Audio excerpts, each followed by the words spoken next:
Hello, everyone. Thank you for joining me today. Today, we're going to be reading from The Gentleman's Guide to Vice and Virtue by Mackenzie Lee. This is one of my favorite YA novels.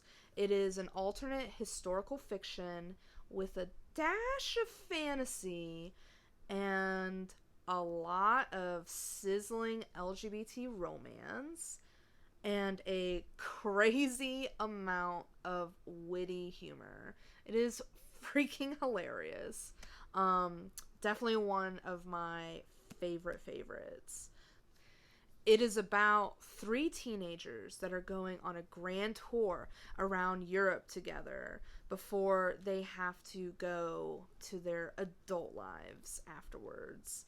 And let's just say there's several hiccups to what is supposed to be a luxurious vacation. There's quite a bit of danger in this book and a lot of hijinks.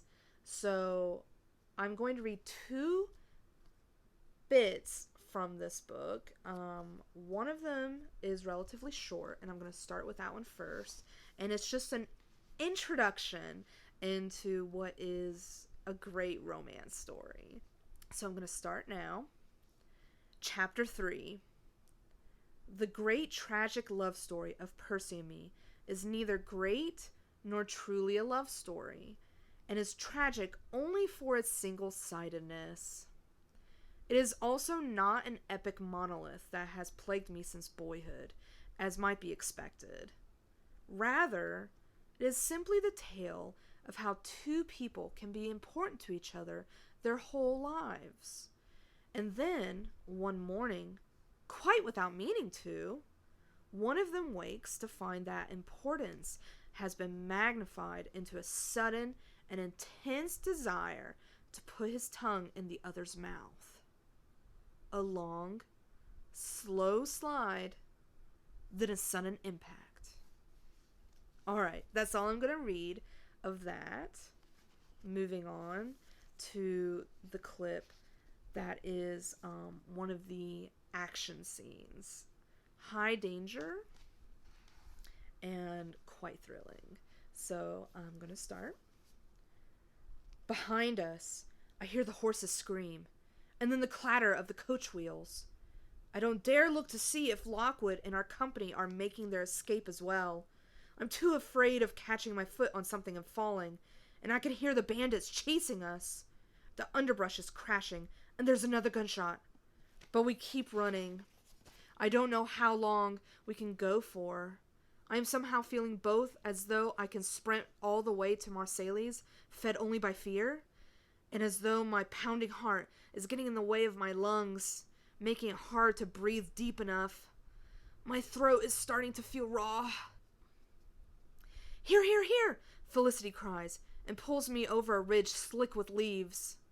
I lose my footing and sit down hard, tripping Percy so that we both tumble down the slope like demented mountain goats, simultaneously trying to regain our footing and keep moving forward. Over here, Felicity hisses, and we clamber after her behind a great rock jutting from the roots of a massive ash tree and press ourselves up against its backside. I hear the highwaymen crash by us, their shouts waft behind them, fading to echoes like bird calls flitting between the trees. We sit for a long time, all of us gasping and trying to make no noise beyond that. We're breathing so hard it seems a miracle that alone doesn't give us away. I can feel Felicity shaking next to me, and I realize suddenly that she's clutching my hand. I can't remember the last time I held hands with my sister. We hear the highwaymen retreat, then come back in our direction, but never close enough to be a threat.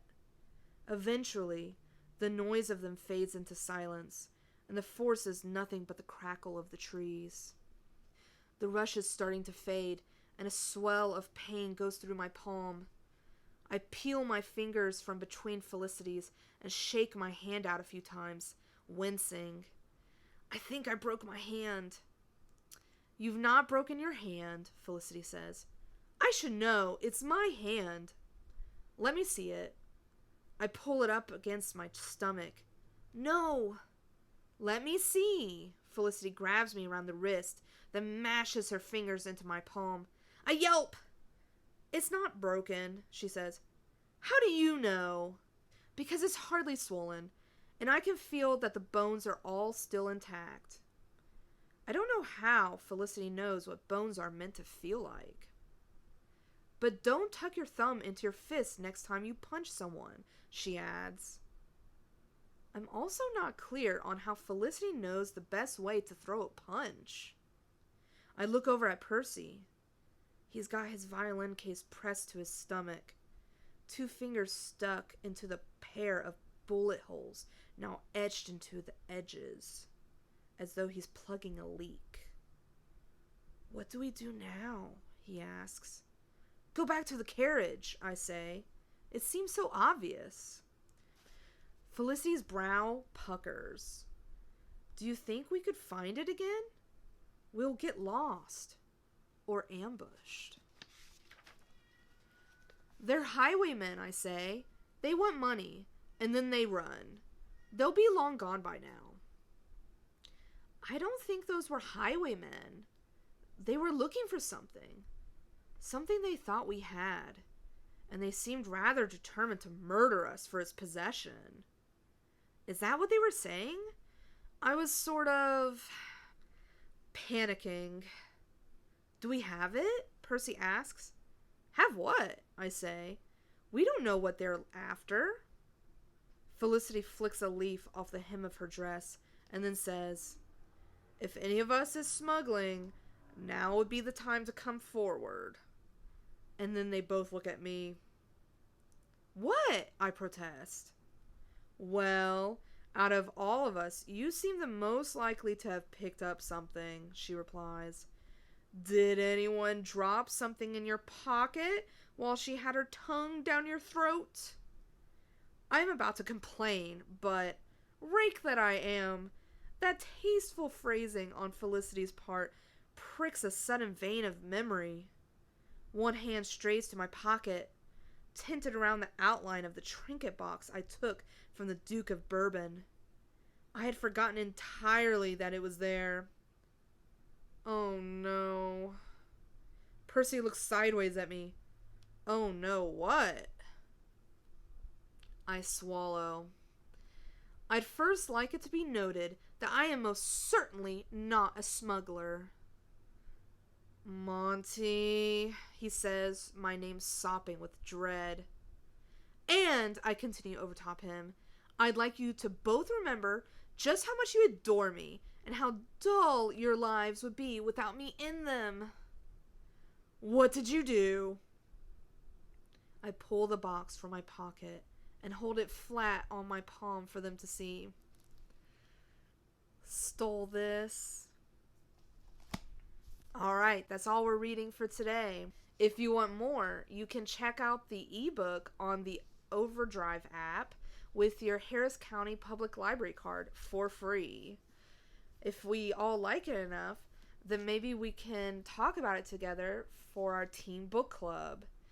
Please comment below on what your thoughts are about this book. Alright, thanks again, and I'll see you soon. Bye!